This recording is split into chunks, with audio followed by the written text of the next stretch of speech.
Welcome, ladies and gentlemen. We're back today, Q&A Sunday, and we've got a little bit of my Real Madrid campaign going on in the background, a match against Getafe. I'm about halfway through the season, as you can see here, just narrowly behind Atletico Madrid. But before we get into the questions today, and please do submit some more, of course I love answering them, it is time for that draw. So as you can see here, all the names in my little basket. I got about 45-ish submissions for you guys, so you've got a 1 in 45, 50 chance of winning. It's a little bit slim, but you never know. So before we get into the action, let's do the draw. So we're going to shake these up. Hopefully none of these fall out, so you guys can see here.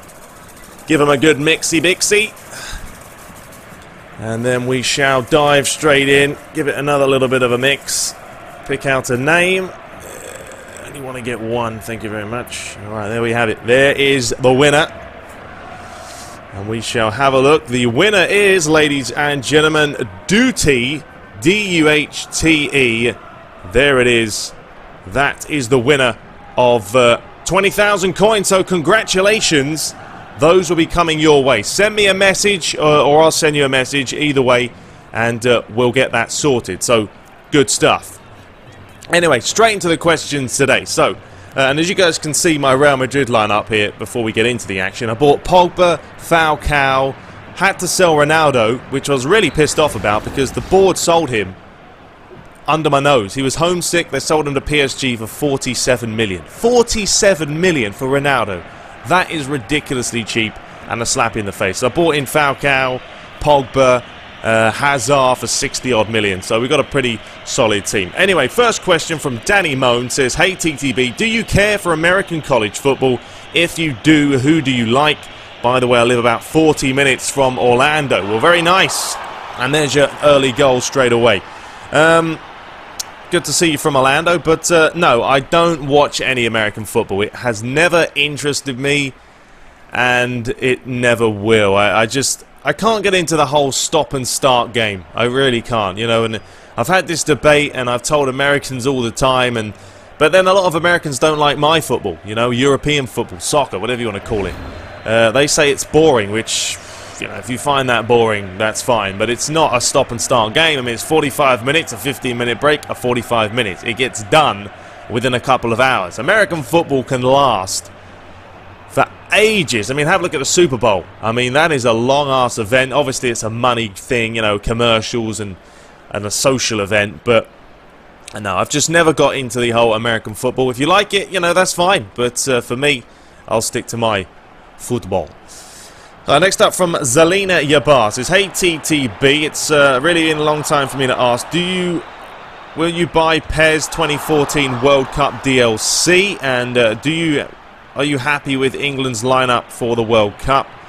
Sorry for bad English, that's not a problem. Greetings from Malaysia, well, greetings from Orlando, and I remember you, Zalina Yabar, you've sent quite a few questions, so good stuff. But question number one, will I buy PES 2014?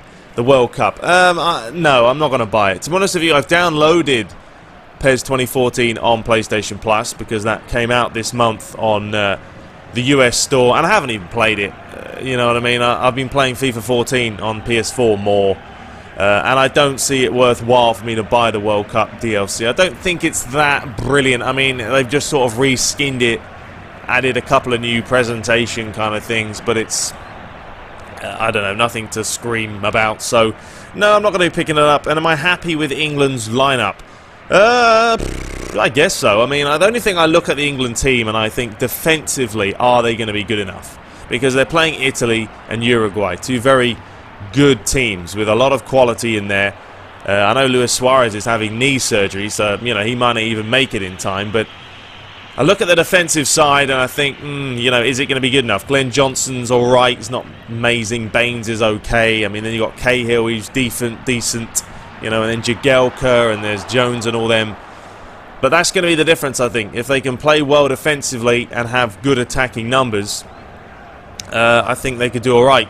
You know, I hope they do well, England. You know, I really do. I hope they get through and have a good run. But they could come up against Brazil at some point. then, you know, that's going to be a tall order. Okay, next up from Vladimir Beska says, hi TTB, do you have any tips, advices or suggestions for future PES FIFA commentators?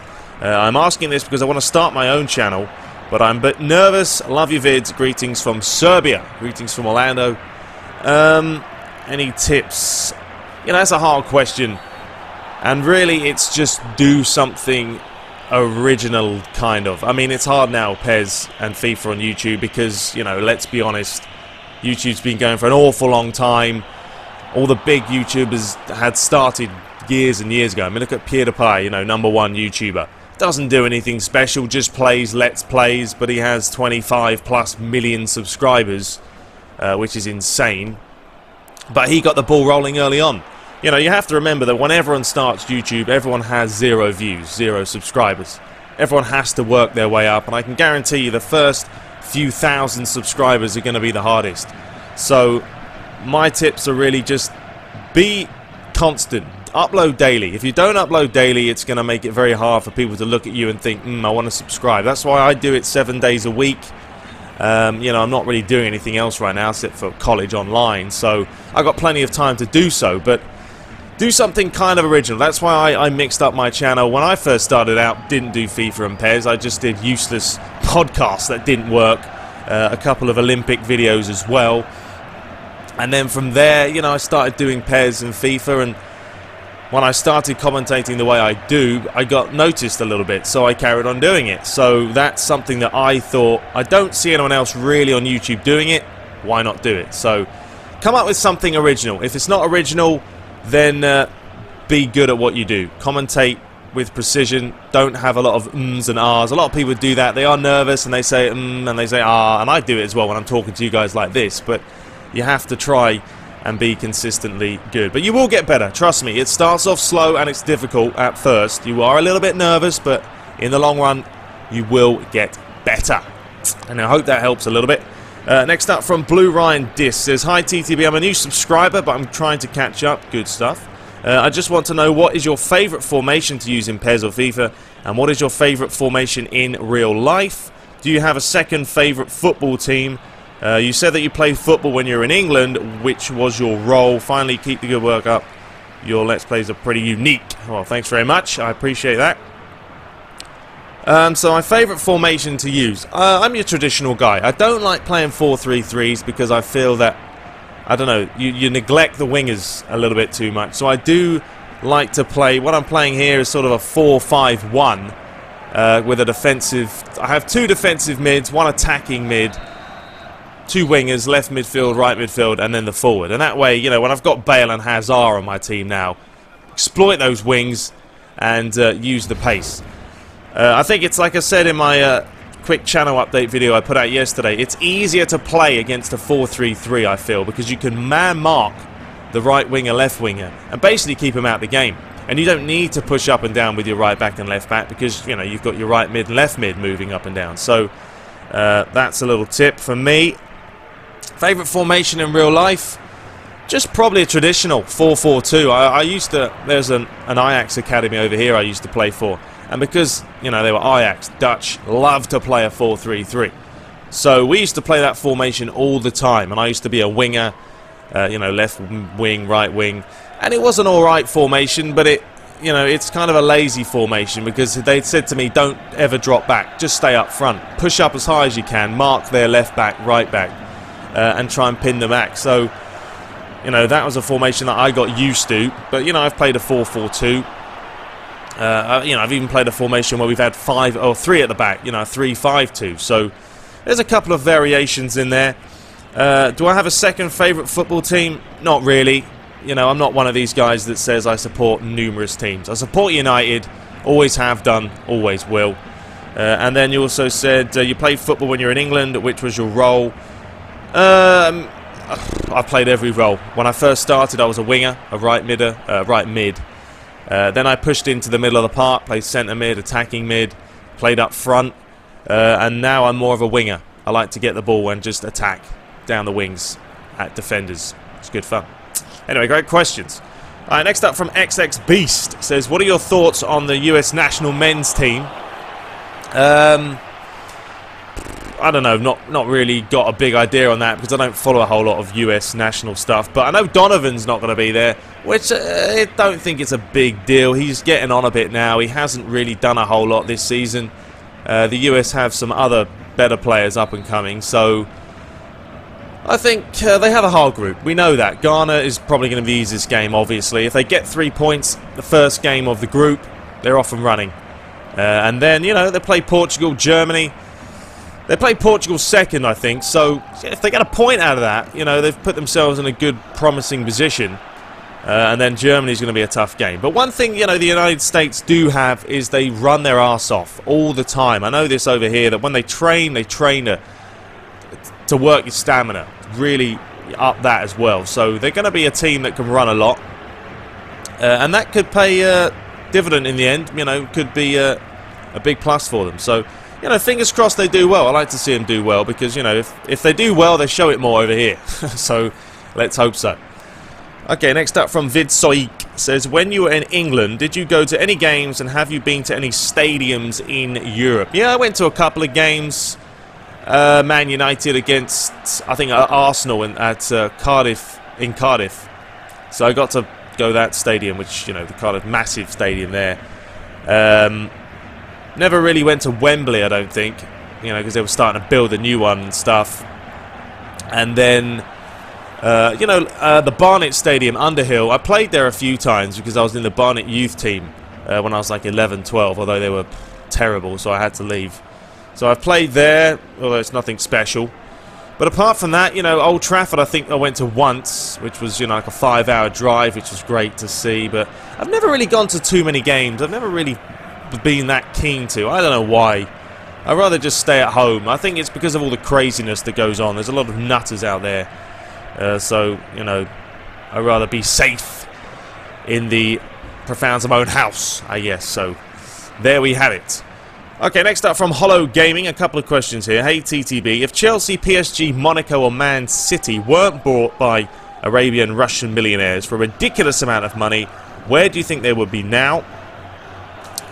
2, do you expect anything spectacular from PES since Konami overhyped PES 2014 and it backfired? And number 3, DC or Marvel? Thanks for answering. Have a good week. Keep up the good work. Thanks very much.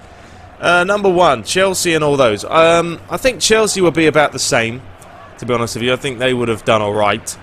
PSG, I don't know. They were doing okay, I guess. They probably would have bought a couple of good players. Monaco, not so much. And Man City, I think, are the team that I don't think they would be anywhere near where they are now.